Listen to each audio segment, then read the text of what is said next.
नमस्कार, आदाब, प्रणाम। बिहार न्यूज टुडे देख रहे हैं आप। मैं हूं आशीष पराशर आपके साथ। आज हम पूरे सप्ताह भर की आपको रिपोर्ट देंगे। कौन से मुद्दे बिहार में खास रहे और वो मुद्दे जिनसे आपका सरोकार है। वो कहते हैं ना, कितने चेहरे लगे हैं चेहरों पर, यहाँ हकीकत क्या और सियासत क्या। हकीकत समझ ही नहीं आ रही।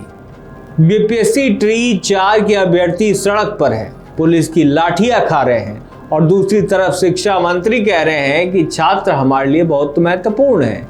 हम छात्र के उत्थान के लिए हर वो कदम उठाएंगे और उनके भविष्य के लिए हर वो कदम उठाएंगे जो उनके लिए कारगर साबित होगी। तस्वीरें देख रहे होंगे आप।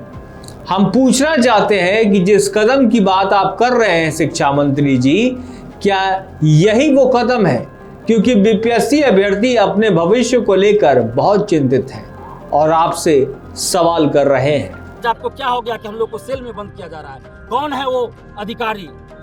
क्यों हम लोगों से बदला लिया जा रहा है? किस बात का बदला लिया जा रहा है? हम लोग सच्चाई के रास्ते पे चलने वाले, ईमानदारी से काम करते हैं और हिंसा की कोई जगह हमारे आंदोलन में नहीं होती। हमारे ऊपर क्या आरोप लगाया गया कि पुलिस पे हमला किया गया, शीशा के बोतल से हमला किया गया। आज तक आप लोग भी मीडिया बंधुओं ने देखा है, 11 साल से आंदोलन कर रहे हैं। हम हर आंदोलन में बोलते हैं कि अभ्यर्थी एक कागज का टुकड़ा भी किसी पे नहीं चलाएंगे। पुलिस कितना भी मारे, हम लोग लाठी खाएंगे, अपने तरफ से कागज का टुकड़ा भी किसी पे नहीं छोड़ेंगे। और हम लोगों पे आरोप लगाया जा रहा है हिंसा का। कोई सबूत है पुलिस प्रशासन के पास कि हम लोगों ने हमला किया या कुछ किया? बेवजह आरोप लगाया जा रहा है। महिलाओं को, हमारी बहनों को मारा गया, लाठी से मारा गया, पुरुष ये सिपाही के द्वारा। हमें जूते से मारा गया, पेट में घसीट कर हमें अरेस्ट किया गया। जब कुछ लड़कियां हमें बचा रही थी तो उसको भी धकेल दिया गया और हमें घसीट कर, हमारे सर में चोट है, हमारा पूरा ये छिलाया हुआ है। दरअसल बीपीएससी अभ्यर्थी ट्री 4 के अभ्यर्थी शिक्षक भर्ती की अधिसूचना जारी करने को लेकर लगातार प्रदर्शन कर रहे हैं, लगातार सरकार से सवाल कर रहे हैं। सरकार ने नहीं सुना तो अपनी बात सड़कों पर उतर कर आंदोलन के जरिए उनके कानों तक पहुंचाने की कोशिश कर रहे हैं, लेकिन सरकार जवाब देने के बजाय उन पर लाठियां बरसा रही है। छात्रों को उठाकर जेल में बंद कर दिया जा रहा है। बीपीएससी शिक्षक अभ्यर्थी परीक्षा के 4थे चरण के लिए पटना में अभ्यर्थियों का उग्र प्रदर्शन जारी है। छात्र टियरी 4 की विस्तृत अधिसूचना और रिक्तियों की संख्या में वृद्धि की मांग कर रहे हैं। मांग पूरी न होने पर कई बार छात्रों पर पुलिस द्वारा लाठीचार्ज किया गया और धरपकड़ भी की गई। अभ्यर्थी बीपीएससी ट्री 4 की अधिसूचना जारी करने और सभी रिक्त पदों को शामिल करने की मांग कर रहे हैं ताकि उन्हें परीक्षा तैयारी करने में मदद मिल सके। पटना कॉलेज और बीपीएससी कार्यालय के आसपास भारी भीड़ जुटने पर पुलिस ने जेपी गोलंबर और अन्य जगहों पर लाठीचार्ज किया। कई प्रदर्शनकारी को हिरासत में भी लिया गया। छात्र नेताओं का कहना है कि सरकार और आयोग स्पष्ट जानकारी नहीं दे रहे, जिससे लाखों अभ्यर्थियों का भविष्य अधर में है। इस भर्ती के तहत बिहार में सरकारी स्कूल में लगभग 46,882 शिक्षकों की भर्ती प्रस्तावित है। बिहार लोक सेवा आयोग यानी कि बीपीएससी द्वारा दी गई जानकारी के अनुसार ट्री 4 की परीक्षा 22 सितंबर से 27 सितंबर 2026 तक आयोजित की जानी है। अब इसे भी समझ लीजिए कि सरकार छात्रों को लेकर कितनी सजग है। अब बात शिक्षा की हो ही रही है तो चलिए छात्रों के भविष्य से हुए खिलवाड़ का एक और वाकया आपको बता देते हैं। NEET paper leak. 2 मई 2026 को केरल में एमबीबीएस की पढ़ाई कर रहा एक छात्र अपने पिता को व्हाट्सएप पर एक संदेश भेजता है। उस संदेश के साथ एक फाइल अटैच थी और उसमें लिखा था, मेरे दोस्त ने इसे स्टिकर पे भेजा है, इसे हॉस्टल की लड़कियों तक पहुंचा दो। ये वही 300 सवाल हैं जो कल नीट के पेपर में आने वाले हैं। उस लड़के के पिता राजस्थान के सीकर में एक पीजी हॉस्टल चलाते थे। जिस रात उन्हें यह व्हाट्सएप संदेश मिला, उन्होंने उस समय कुछ नहीं किया, लेकिन अगली सुबह उन्हें ये जो पेपर है वो हॉस्टल में रहने वाले छात्रों में बांट दिया। परीक्षा के बाद उन्होंने यह पेपर पास के कोचिंग संस्थान के शिक्षकों को दिखाया और पूछा कि इसमें कितने सवाल असली में परीक्षा में आए थे। इस सवाल का जवाब सुनकर उन्हें विश्वास करना मुश्किल हो गया। 90 में से 90 बायोलॉजी के सवाल मैच हुए, 45 में से 45 केमिस्ट्री के सवाल मैच हुए, यहाँ तक कि पूरे क्रम में एक भी कॉमा या फुल स्टॉप गायब नहीं था। नीट के 180 सवालों में से 135 सवाल इस लीक हुए पेपर में थे। जो लोग इस परीक्षा के बारे में नहीं जानते उन्हें बता दूं कि यह कोई छोटी परीक्षा नहीं है, यह नीट था। एक ऐसी परीक्षा जो 22 लाख से अधिक छात्रों का भविष्य तय करती है। यह पूरे देश की मेडिकल प्रवेश परीक्षा है। लोग इसे पास करके डॉक्टर बनते हैं, ऐसे डॉक्टर जिनके हाथों में लोगों की जिंदगी होती है। लेकिन यहाँ पेपर पहले ही लीक हो चुका था। इसी कारण देश के इतिहास में पहली बार नेशनल टेस्टिंग एजेंसी यानी कि एनटीए को नीट परीक्षा रद्द करनी पड़ी। इस पेपर लीक के पीछे एक ऐसा व्यक्ति है जिसकी तस्वीरें बीजेपी नेताओं और यहां तक कि राजस्थान के शिक्षा मंत्री के साथ मिली। ये वही व्यक्ति है जिनके 4 बच्चे ने पिछले साल नीट परीक्षा पास की थी। यह वही व्यक्ति है जिसे परीक्षा से 1 महीने पहले ही पता था कि पेपर लीक होने वाला है। कल्पना कीजिए उस छात्र की जिसने पूरे साल दिन रात मेहनत करके इस परीक्षा की तैयारी की होगी। परीक्षा देने के बाद उसने सोचा होगा कि अब सब खत्म हो गया, अब वो आराम कर सकता है, छुट्टी पर जा सकता है। फिर छुट्टियों के बीच उसे खबर मिलती है कि उसे दोबारा परीक्षा देनी होगी और इसके लिए भी उसे 2 महीना इंतजार करना पड़ेगा। सोचिए आपको कैसा लगेगा। यही कई छात्रों के साथ हुआ। कई छात्रों ने तो अपने नोट्स तक बेच दिए, उनके पास पढ़ाई का सामान भी नहीं बचा था। ऐसी खबर सुनकर लगता है कि जैसे सारी मेहनत और समय बर्बाद हो गया। इसलिए एक सरल लेकिन महत्वपूर्ण सलाह आपके लिए है। जिंदगी में हमेशा प्लान बी या प्लान सी होना चाहिए। अपना पूरा भविष्य केवल एक रास्ते पर दांव पर मत लगाइए। कम से कम एक बैकअप प्लान जरूर कीजिए। नीट के प्रश्न पत्र आमतौर पर अधिकृत प्रिंटिंग प्रेस में छापे जाते हैं। अब तक की जांच के अनुसार यह पेपर महाराष्ट्र के नासिक स्थित एक प्रिंटिंग प्रेस से लीक हुआ। उस प्रिंटिंग प्रेस से जुड़े एक व्यक्ति ने किसी तरह से पेपर चुराया, उसे एक नेटवर्क तक पहुंचा दिया। ये लोग साधारण छात्र नहीं थे, ये बहुत ही योजनाबद्ध और तकनीकी तरीके से काम कर रहे थे। बताया जाता है कि पकड़े जाने से बचने के लिए पेपर को मोबाइल फोन से स्कैन नहीं किया गया, बल्कि एक हाई डेफिनेशन पोर्टेबल स्कैनर का इस्तेमाल किया गया। सबसे चौंकाने वाली बात यह है कि इस गैंग ने नासिक के बाहरी इलाके में एक शैडो सर्वर भी स्थापित किया ताकि डेटा ट्रांसफर किया जा सके और निगरानी प्रणाली से बचा जा सके। इंडियन एक्सप्रेस के अनुसार नासिक से एक मेडिकल छात्र शुभम खिरानर ने प्रश्न पत्र की फिजिकल कॉपी खरीदने के लिए 10 लाख रुपए दिए। उसे इसकी सॉफ्ट कॉपी बनाई और उसे गुरुग्राम में 15 लाख रुपए में बेच दिया। इस पेपर का उपयोग करके गुरुग्राम में एक हस्तलिखित गेस्ट पेपर तैयार किया गया, जिसमें असली नीट पेपर के 135 में से 125 सवाल शामिल थे। कुछ अन्य सवाल बाहर से निकलकर कुछ 410 सवालों का एक गेस्ट पेपर बनाया गया ताकि किसी को शक न हो। इसके बाद इस पेपर के कई और संस्करण बनाए गए। नीट परीक्षा शुरू होने से लगभग 1 सप्ताह पहले 26 अप्रैल 2026 को गुरुग्राम के एक डॉक्टर ने गेस्ट पेपर जंबा रामगढ़ के 2 भाइयों मांगीलाल और दिनेश बिलावल को 30 लाख रुपए में बेच दिया।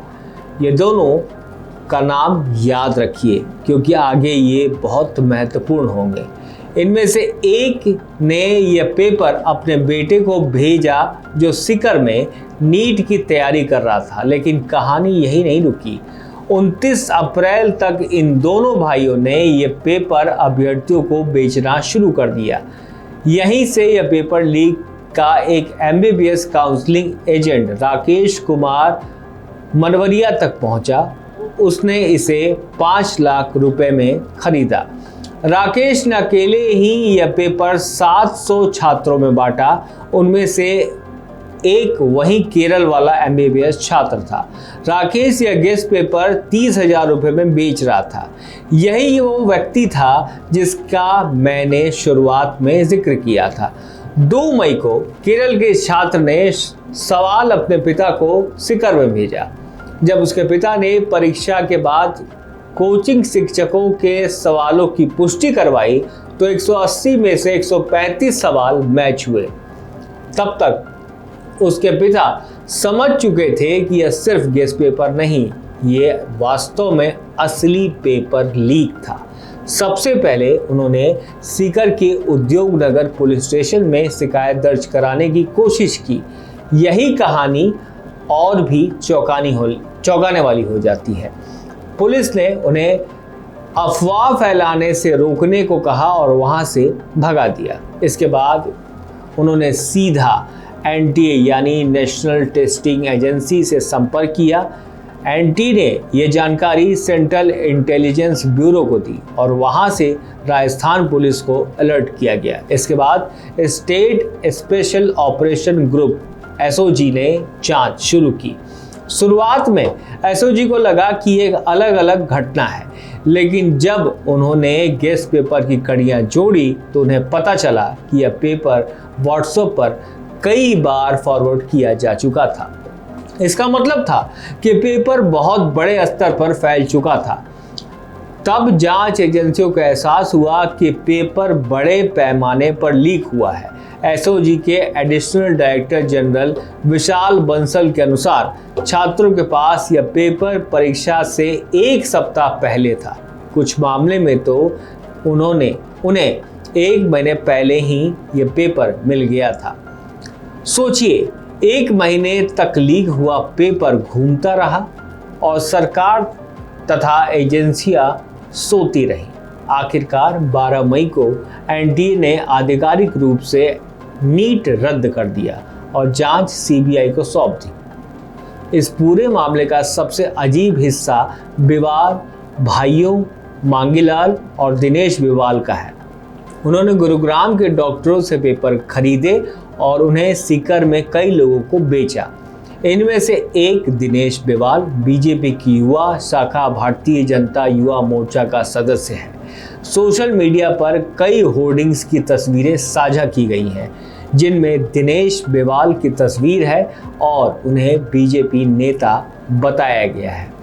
एक होर्डिंग पर उन्हें जयपुर में भारतीय जनता युवा मोर्चा का जिला मंत्री बताया गया है, लेकिन यह तो सिर्फ शुरुआत है।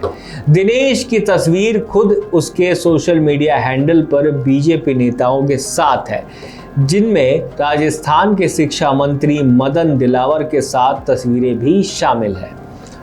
सोचिए अब कि एक पेपर लीक आरोपी की तस्वीर शिक्षा मंत्री के साथ, ये व्यवस्था कितनी खराब है।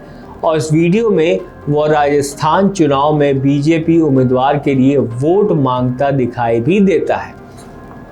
इंडिया टुडे की रिपोर्ट के अनुसार बिवाल भाइयों को 1 महीने पहले ही पता था कि इस साल नीट पेपर लीक होने वाला है। यह कोई आखिरी समय की डील नहीं थी, यह पूरी तरह से योजनाबद्ध ऑपरेशन था। सबसे संदिग्ध बात यह है कि इन भाइयों के 4 बच्चों ने पिछले साल नीट पास किया था। स्वाभाविक रूप से सवाल उठता है, क्या उन्होंने भी पिछले साल लीक पेपर का इस्तेमाल किया था?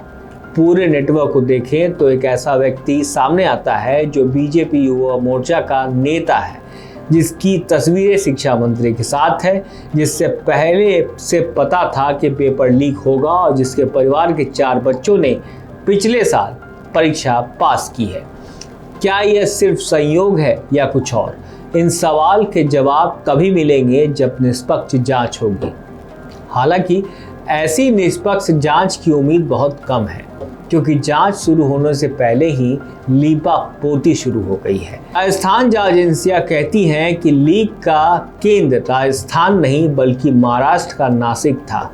नासिक के डीसीपी कहते हैं कि नासिक के पेपर लीक होने की खबरें निराधार हैं और पेपर यहां नहीं छपा था। सवाल है कि सच कौन बोल रहा है और झूठ कौन। दोनों राज्य एक दूसरे पर आरोप लगा रहे हैं और बीच में फंसे हैं 22 लाख छात्र। उनका भविष्य खतरे में है।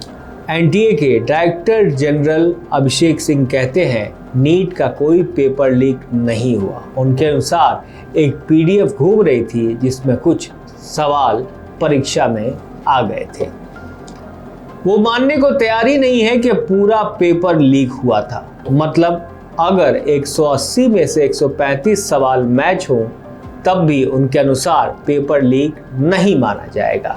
इसलिए लोग अब एनटीए को नेशनल टैंपरिंग एजेंसी कहने लगे हैं और ये पहली बार नहीं हुआ। 2024 में नीट परीक्षा से पहले पेपर लीक हुआ था। तब भी लोग लाखों रुपए देकर खरीद रहे थे इस पेपर को। कुछ छात्रों को रहस्यमयी तरीके से ग्रेस मार्क्स दिए गए थे, जिसके कारण 67 छात्रों में 720 में से 720 अंक हासिल किए गए थे। इस पर विरोध प्रदर्शन भी हुए। सुप्रीम कोर्ट तक मामला पहुंचा, सीबीआई तक पहुंचा। सीबीआई जांच हुई, लेकिन परिणाम क्या निकला? कुछ छोटे लोग गिरफ्तार हुए, कुछ जमानत पर बाहर आ गए और अंत में कुछ भी नहीं बदला। ना कोई सुधार हुआ, ना कोई जवाबदेही तय हुई।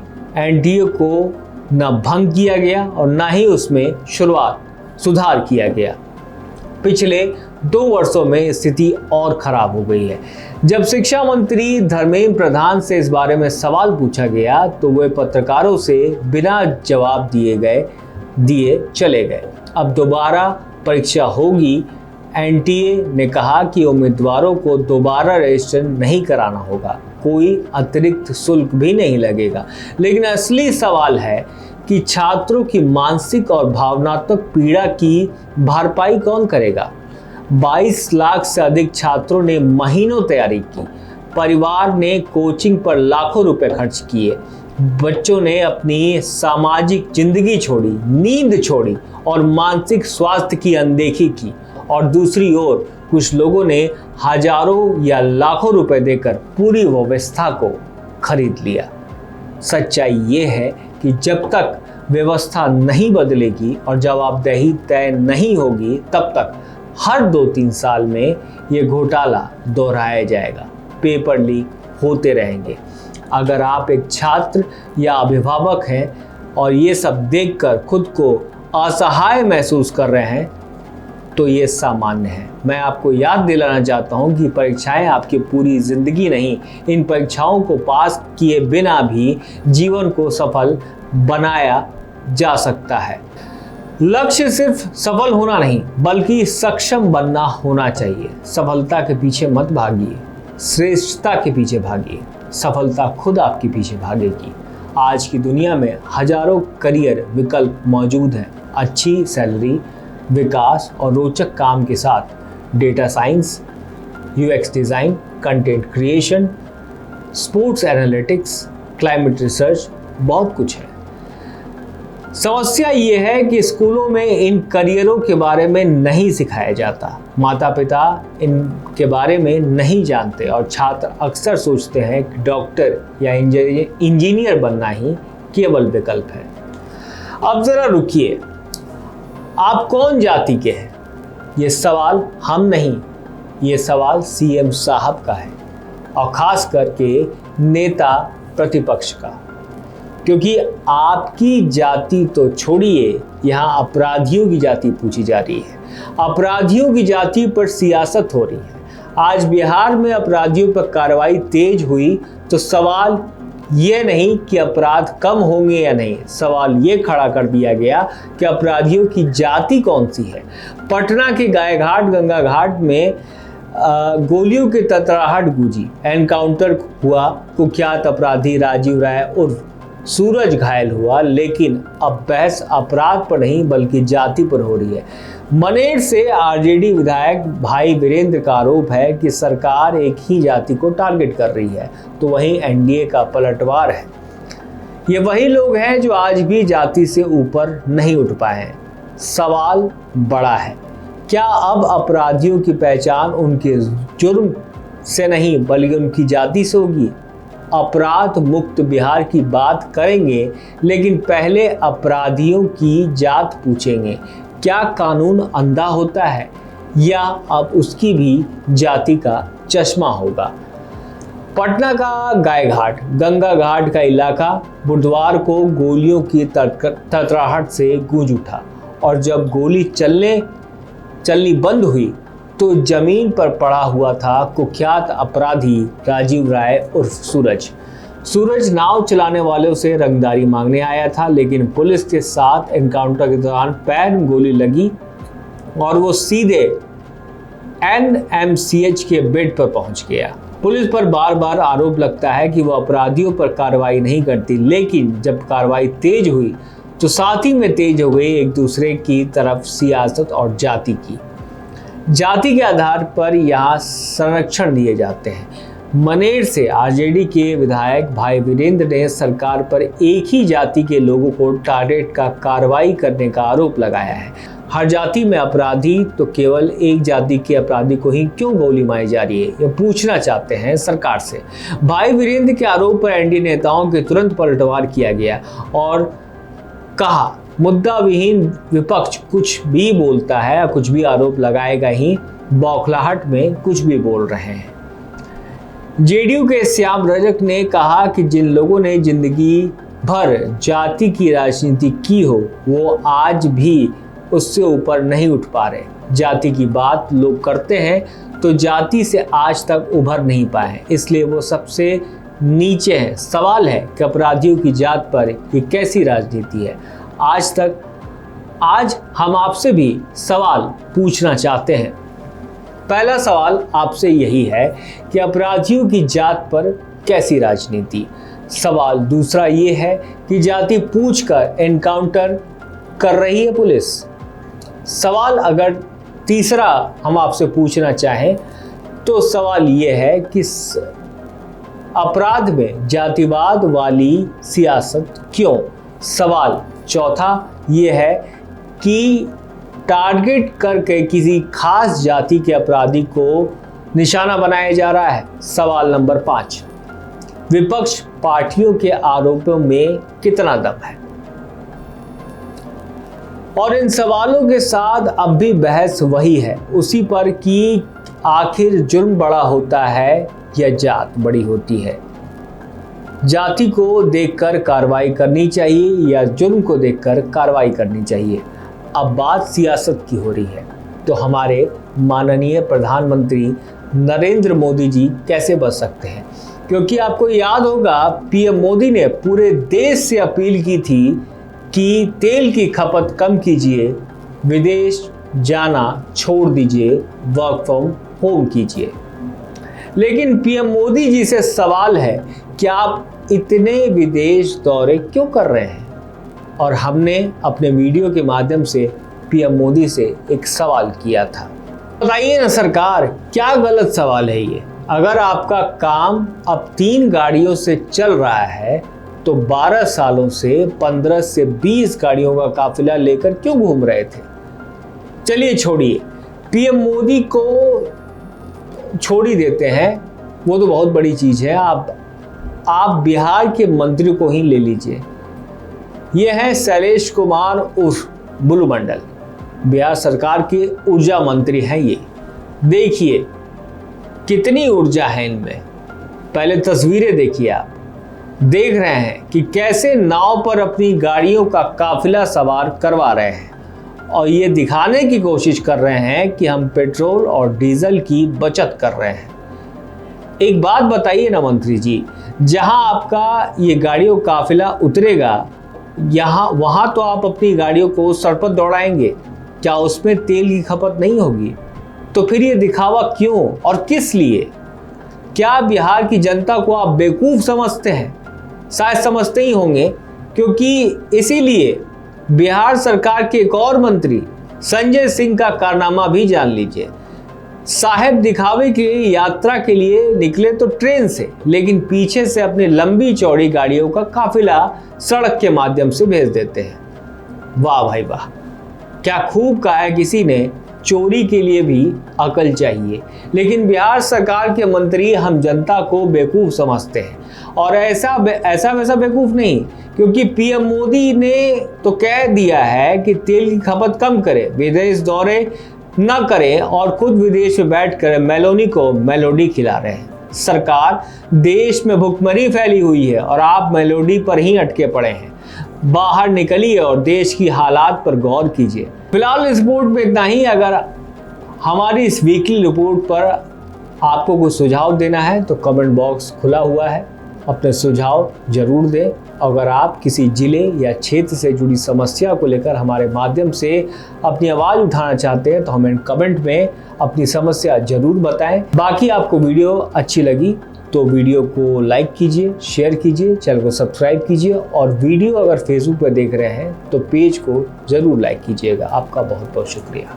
वीडियो पसंद आए तो इसे लाइक और ज्यादा से ज्यादा शेयर करें। हमारे चैनल को सब्सक्राइब करना न भूलें ताकि आपको हर जरूरी खबर सबसे पहले मिल सके। अगर आप किसी खास विषय या मुद्दे पर वीडियो देखना चाहते हैं तो कमेंट करके जरूर बताएं। आपकी राय हमारे लिए बेहद अहम है।